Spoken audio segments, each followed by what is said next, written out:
Well, Sanford Stadium, take a look, is going to be jam-packed with more than 93,000 fans in just a few hours as Georgia hosts Marshall. It happens to be one of the oldest and most historic stadiums in all of football, with one of the most iconic figures, the Hedges. So history buffs, this one's for you, and maybe even a few things about this legendary stadium that history buffs do not know.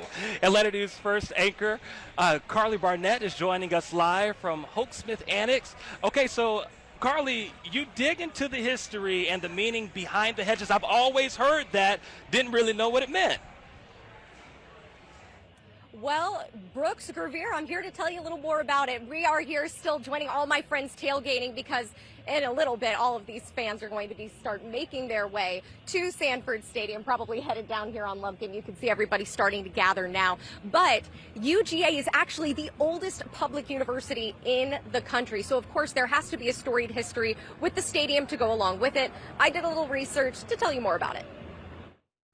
Picture it, December 3rd, 1927, and a determined Dr. Stedman Vincent Sanford vowed to build a stadium larger than Georgia Tech's Grant Field after a controversial defeat when UGA's undefeated team traveled to Tech and lost 12-0. We're going to build a stadium bigger than Tech. I swear we are. We're going to play that game in Athens every other year.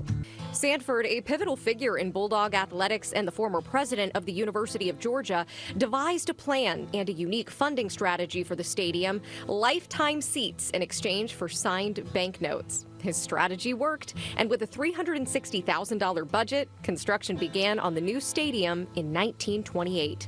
The vision expanded when the Hedges were secured in 1929 and literally driven from Atlanta to Athens overnight and planted only hours before the Georgia-Yale game, an event touted as one of the largest athletic events ever held in the South. It's another beautiful day in Athens, home of the University of Georgia. Georgia won that game to a crowd of more than 30,000, each paying $3 per ticket. Olympic Games to the city of Atlanta. Fast forward a few decades, and the Olympic Games came to Atlanta in 1996.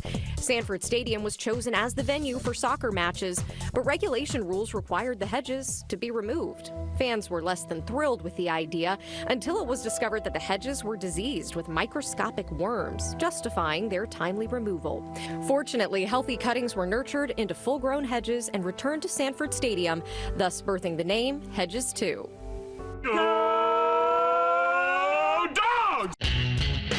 To date, the hedges are pruned and cultivated regularly, and just last year, the current generation of hedges were revitalized with full soil, irrigation, and drainage work. UGA Sanford Stadium, named the 14th most popular on Instagram, is normally filled to capacity on game days. Fans know it as one of the country's most beautiful and electrifying arenas for college football. Currently, the stadium is the 9th largest American football stadium in the U.S., and while many college football stadiums have artificial playing surfaces, Sanford, from the outset, had and continues to have a natural grass surface. It's a very moving experience. In May 2019, that playing surface was named in honor of former longtime Bulldog head coach and athletic director Vince Dooley. Thankful for all of the people that was a part of making it happen. Official dedication of Dooley Field took place in a pregame ceremony at the Bulldogs' 2019 home opener. Within the past 2 years, UGA has received nearly $70 million in improvements for Sanford Stadium, with significant upgrades completed last year. Most notably, premium seating options and a sensory room for fans needing a quiet space. A vision that began nearly a century ago, now hosts to more than 93,000 and counting.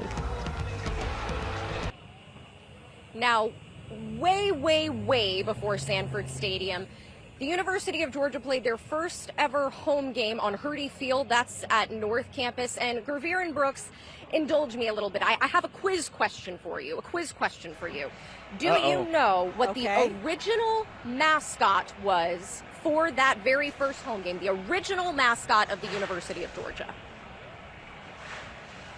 I'll let you think about it a I'm little bit. supposed to know this because I toured the campus with my daughter. Okay, good, because I don't want to take the blame for it, And but I was I'm a tour lost. guide, I don't which know. is why I have this little quiz question. Oh.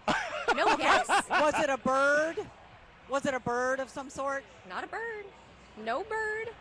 Not a bird. All right, what if instead of the Bulldogs, we were cheering on the Goats? What if we were cheering on the Georgia Goats? That was the first ever mascot at the University of Georgia back in 1892. Thankfully, it didn't stick around very long.